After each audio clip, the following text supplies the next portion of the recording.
After 12 একটা student যে higher এডুকেশনটা choose করে সেটাই তার ভবিষ্যৎ নির্ধারণ করে। আমি এমন অনেক স্টুডেন্টকে দেখেছি যারা উচ্চ মাধ্যমিকের পর এমন কিছু স্ট্রিম নিয়ে, এমন কিছু সাবজেক্ট নিয়ে পড়াশুনো করে যে সাবজেক্টটা না তার পড়তে ভালো লাগে, না সেই সাবজেক্টটা পড়ার পর সে যে ধরনের জব পায় সেই জবটা তার করতে ভালো লাগে। সো তার জন্য তার জীবনে সব থেকে বড় ক্রিটিক্যাল সিচুয়েশন গুলো তৈরি করে এই সাবজেক্টটাই। তাহলে একটা স্টুডেন্টকে কি পড়া উচিত বা কি পড়লে সে তার নিজের মনের মতো জবটা করতে পারবে, সেটাই আজকের এই ভিডিওতে আমি একটু ক্লিয়ার করতে চাইছি। আমি এখন রয়েছি কলেজ গাইড এডুকেশন কনসালটেন্সি। এখানে আফটার 12 স্টুডেন্টদেরকে কাউন্সিলিং করানো হয়। একটা স্টুডেন্টের জন্য কি পড়া ভালো, কোন সাবজেক্টটা নিয়ে পড়লে সে লাইফে আনন্দের সাথে পড়তে পারবে এবং সেই রিলেটেড যে জবগুলো রয়েছে সেটাও আনন্দের সাথে করতে পারবে হায়ার প্যাকেজের সাথে, সেটাই আজকের ভিডিওতে আপনারা জানতে পারবেন। সো আজকের এই ভিডিওটা একদম মিস করবেন না, সম্পূর্ণটা দেখুন। খুবই ইনফরমেটিভ এবং ইন্টারেস্টিং ভিডিও আপনাদের সবার জন্য হতে চলেছে। অ্যাজ এ এডুকেশন কনসালটেন্ট আপনার নাম কিন্তু আমরা অনেক শুনেছি। আপনি বীরভূমের ছেলে, আমিও বীরভূমের বোলপুরের ছেলে। আপনারা বাচ্চাদেরকে কাউন্সিলিং করিয়ে থাকেন। আমার কাছে আপনার একটা প্রশ্ন রয়েছে, এই এডুকেশন কাউন্সিলিংটা বাচ্চাদের জন্য কতটা ইম্পর্টেন্ট? প্রথমে আমি আপনার মাধ্যমে সবাইকে যেটা জানাতে চাই যে আপনার বাচ্চার মার্কশিট বা রেজাল্ট কিন্তু তার ফিউচার ডিসাইড করে না। তার কারণ হচ্ছে যে কোনো বাচ্চা মাধ্যমিকে বা উচ্চ মাধ্যমিকে যে নাম্বারটা পাচ্ছে তার ভিত্তিতে তাকে কোন ফিউচারটা ডিসাইড করতে হবে, এইভাবেই কিন্তু আমরা চিরাচরিত প্রসেসে দেখে এসেছি। কিন্তু এটা আমার মতে মনে হয় একটা ভীষণ ভুল প্রসেস। আমি যদি মাধ্যমিকে কম নাম্বার পাচ্ছি তাহলে ম্যাক্সিমাম ক্ষেত্রে দেখা যায় যে 99% স্টুডেন্ট তারা সায়েন্স নিতে ভয় পায়। হয়তো তার সায়েন্সটা নিয়ে পড়ার ইচ্ছা ছিল, হয়তো তার কোনো একটা মেকানিজমে বা কোনো ইঞ্জিনিয়ারিং ফিল্ডে যাওয়ার ইচ্ছা ছিল, কিন্তু মাধ্যমিকে নাম্বার কম পেয়ে গেছি, সেই ক্ষেত্রে আমি সায়েন্সটা নিতে পারছি না। সেই কারণেই আমরা অ্যাজ আ এডুকেশন কনসালটেন্ট আমাদের দায়িত্বটা হচ্ছে সেই স্টুডেন্টটাকে তার স্ট্রং পয়েন্ট, তার উইকনেসেস যে সাবজেক্টসগুলোতে রয়েছে এবং তার সঙ্গে সে কোন সাবজেক্টটা নিয়ে বা কোন স্ট্রিমটা নিয়ে প্যাশনেট, সেই হিসাবে তাদেরকে গাইড করার প্রয়োজনীয়তা আছে বলে আমি মনে করি। তাহলে ধরুন একটা স্টুডেন্ট আপনার কাছে যখন কাউন্সিলিং এর জন্য আসছে, তো আপনারা কিভাবে বুঝতে পারেন যে ওই স্টুডেন্টটার কোন স্ট্রিম নিয়ে পড়া উচিত এবং ওই স্ট্রিম নিয়ে পড়লে সে লাইফে সাকসেস পাবে?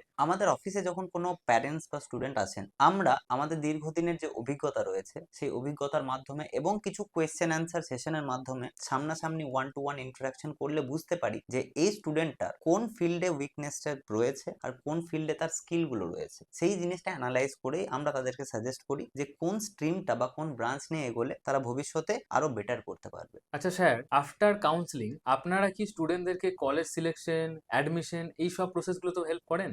অবভিয়াসলি আমাদের কাজই এটা। আমাদের এখানে যখন কোনো প্যারেন্টস বা স্টুডেন্ট আসেন তাদের কাউন্সেলিং প্রসেসের পরে তারা কোন কলেজে তাদের যেটা মার্কস আছে সেই মার্কস ক্রাইটেরিয়া অনুযায়ী, তাদের যা বাজেট আছে সেই বাজেট অনুযায়ী ভারতবর্ষের মধ্যে তথা ভারতবর্ষের বাইরের মধ্যে প্রত্যেকটি গভর্নমেন্ট অ্যান্ড প্রত্যেকটি প্রাইভেট কলেজের সঙ্গে যেহেতু আমরা যুক্ত রয়েছি, আমরা তাদেরকে সবচেয়ে বেটার ভাবে সাজেশনটা করে দিতে পারি যে তারা তাদের সেই বাজেটটা, সেটা 5 লাখ হোক, 10 লাখ হোক বা 15 লাখ, তাদের যেটাই বাজেট থাকবে সেই বাজেট অনুযায়ী এবং তার বাচ্চার প্যাশন এবং মার্কস অনুযায়ী আজকের দিনে দাঁড়িয়ে ভারতবর্ষের মধ্যে কোন কলেজটাতে তারা ভালোভাবে চান্সটা পেয়ে যাবে, কোন কাউন্সিলিং এর কোন রাউন্ডের মাধ্যমে চান্সটা পেয়ে যাবে। ওভারঅল বলতে গেলে ম্যাক্সিমাম বাবা মার কাছে কিন্তু এই সময়টা একদমই নেই যে তারা 5টা 10টা 15টা কলেজে গিয়ে বিভিন্ন কলেজে ভেরিফাই করবে, তারা কাউন্সিলিং প্রসেস জানবে। এটা কোনো প্যারেন্টস এর পক্ষেই সম্ভব নয় বাড়িতে বসে আজকের দিনে। সেই কারণে আমাদের এখানে কাউন্সিলিংটা করার পরে আমরা তাদেরকে থ্রু আউট যে সাজেশনটা, কোন কলেজে নিলে ভালো হবে, কোন রাউন্ডে তুমি পাবে, কত কি তার বাজেট যাবে, এবং আপনি বলতে পারেন যে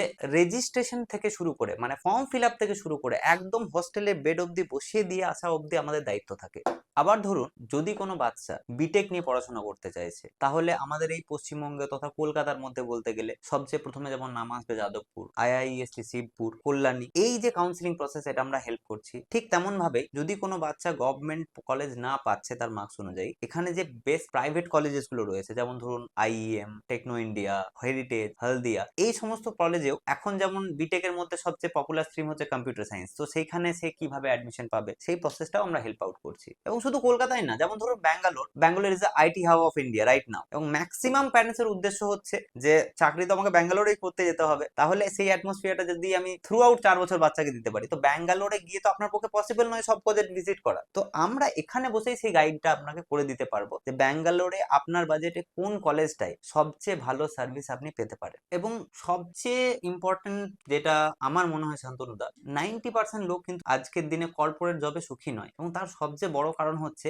ইনিশিয়াল মানে সেই 10-12 লেভেলেই তাদের সাবজেক্ট সিলেকশনটা কোথাও না কোথাও গিয়ে ভুল হয়েছিল, সেটা প্যারেন্টসের চাপে হোক বা সেটা রেজাল্টের ভিত্তিতে হোক। তাই আমাদের এখানে আমাদের উদ্দেশ্যটা হচ্ছে প্রত্যেকটি প্যারেন্টস এবং প্রত্যেকটি স্টুডেন্টকে সামনাসামনি বসিয়ে আমরা যে কাউন্সিলিংটা প্রোভাইড করলাম, এর ফলটা হচ্ছে যে সেই স্টুডেন্টটা একটা সুন্দর স্ট্রিম পেলো যেটা নিয়ে সে পড়তে চাইছে, তাই তার পড়াশোনা জীবনটা এবং চাকরি জীবনটা কোনো অসুবিধা তার হবে না, সে সুন্দরভাবে পড়াশোনাও করতে পারবে, চাকরিও করতে পারবে। তো আপনার এই চ্যানেলের মাধ্যমে প্রত্যেকটি প্যারেন্টস এবং প্রত্যেকটি স্টুডেন্টকে আমি এটাই বলতে চাইবো যে 11-12-এ তার জীবনে সবচেয়ে বড় ডিসিশনটা হুট করে না নিয়ে একটা প্রপার কাউন্সিলিং এর মাধ্যমে নেওয়া অনেক বেশি বেটার। সো একজন এডুকেশন কনসালটেন্টই হচ্ছেন একটি বাচ্চার উজ্জ্বল ভবিষ্যতের পথপ্রদর্শক। সো আপনাদেরকে এই কলেজ গাইড এডুকেশন কনসালটেন্সির লোকেশনটা একটু জানিয়ে দিই। আমি এখন দাঁড়িয়ে রয়েছি কলকাতার সেক্টর 4-এর চিংড়িঘাটা মোড়। আমার ডান দিকে রয়েছে মা ফ্লাইওভার এবং আমার বাঁ দিকে রয়েছে সেক্টর 5-এর রাস্তা, এবং আমার পিছনের দিকে যে রাস্তাটা দেখতে পাচ্ছেন এটা হচ্ছে বেলেঘাটা মোড়ের রাস্তা। সো আপনারা যদি হাওড়া থেকে আসছেন তাহলে হাওড়া স্টেশনে নেমে আপনারা মেট্রো নেবেন এবং আপনারা স্টেডিয়াম মেট্রো স্টেশনে চলে আসবেন। সেখান থেকে আপনারা বাসে কিংবা অটোতে 5 মিনিটের দূরত্বে পৌঁছে যাবেন ঠিক এই জায়গায়। শিয়ালদা থেকে এলেও আপনারা বাসে কিংবা অটোতে করে এই চিংড়িঘাটা মোড়ে আসতে পারবেন। আসুন এবার আপনাদেরকে অফিসটা দেখাই। এখানে এখানে ডান দিকে রাস্তা রয়েছে, বাঁ দিকেও একটা রাস্তা রয়েছে। আপনারা এই যে ফুড 365 এটা খেয়াল করবেন, ঠিক আছে? আর একটু জাস্ট এগিয়ে এসে আপনারা এখানে দেখতে পাচ্ছেন ব্যাংক অফ ইন্ডিয়ার একটা এটিএম রয়েছে। তো এই যে বিল্ডিংটা ব্যাংক অফ ইন্ডিয়ার এটিএম এর বিল্ডিংটা, ঠিক তার পরের বিল্ডিংটাই অফিস ঢোকার রাস্তা। আমার সাথে আসুন, আপনাদেরকে দেখাচ্ছি।